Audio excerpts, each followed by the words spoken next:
হলের সামনে দাঁড়িয়ে হঠাৎ সুন্দরী একটি মেয়ের চোখে আমার চোখ পড়েছে। বলে নাকি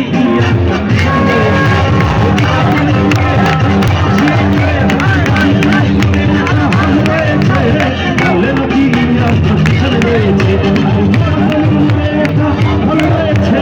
বলে নাকি ইয়ার কন্ডিশন রয়েছে। সবাই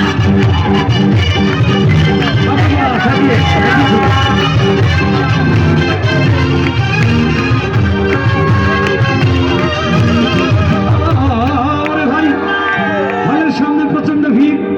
ব্লকের 10 টাকার টিকিট 20 টাকায় কিনে নিয়ে ভিতরে ঢুকলাম। হঠাৎ গিয়ে দেখি সেই সুন্দরী মেয়েটি কোথায় বসেছে জানেন? কোথায়? সেই সুন্দরী মেয়েটি আমার পাশের ছিটেই বসেছে। নাকি ইয়ার কন্ডিশন হয়েছে। আরে ওই কাপাসিয়ার মোড়ে, আরে গাজীপুরের মোড়ে, ওই শ্রীপুরের এই মোড়ে একটা হল রয়েছে। হলে নাকি ইয়ার কন্ডিশন হয়েছে। আরে দীপাবলির মোড়ে একটা হল রয়েছে। হলে নাকি ইয়ার কন্ডিশন রয়েছে। পরে কালো চশমা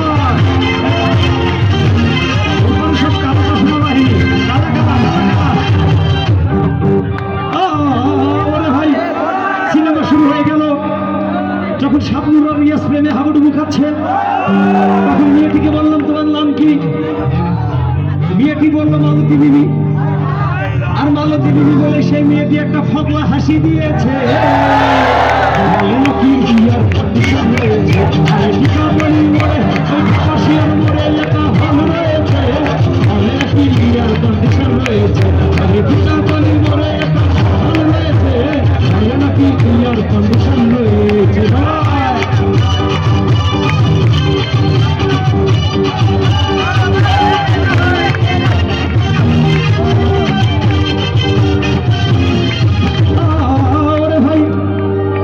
যখন মাঝামাঝি শাবনূর আর রিয়াজ যখন চরম ভাবে প্রেমে হাবুডুবু খাচ্ছে, ব্যাপারটা কি বোঝা গেছে? চরম ব্যাপার সেপার। ঠিক সেই সময় সেই ফকলা মেয়েটি আমাকে চিমটি মেরেছে। বলে নাকি ইয়ার কন্ডিশন রয়েছে। আরে দীপাবলির মোড়ে, ওই কাপাসিয়ার মোড়ে, আরে গাজীপুরের মোড়ে, ওই মাধবপুরের মোড়ে একটা হল রয়েছে। বলে নাকি ইয়ার কন্ডিশন রয়েছে। আরে দীপাবলির মোড়ে একটা হল রয়েছে। বলে নাকি ইয়ার কন্ডিশন রয়েছে।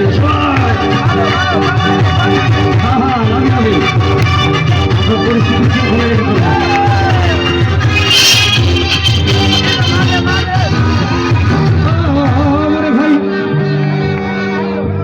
সিনেমা যখন অ্যাক্টিং পর্যায়ে একবার অ্যাকশন, যখন দীপজল আর রিয়াজের ভূতভাত মারামারি, এবার কি ঘটেছে দেখেন না, মজার ব্যাপার।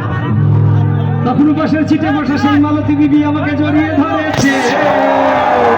বলে নাকি ইয়ার কন্ডিশন রয়েছে। আরে দীপাবলির মোড়ে, ওই কাপাসিয়ার মোড়ে,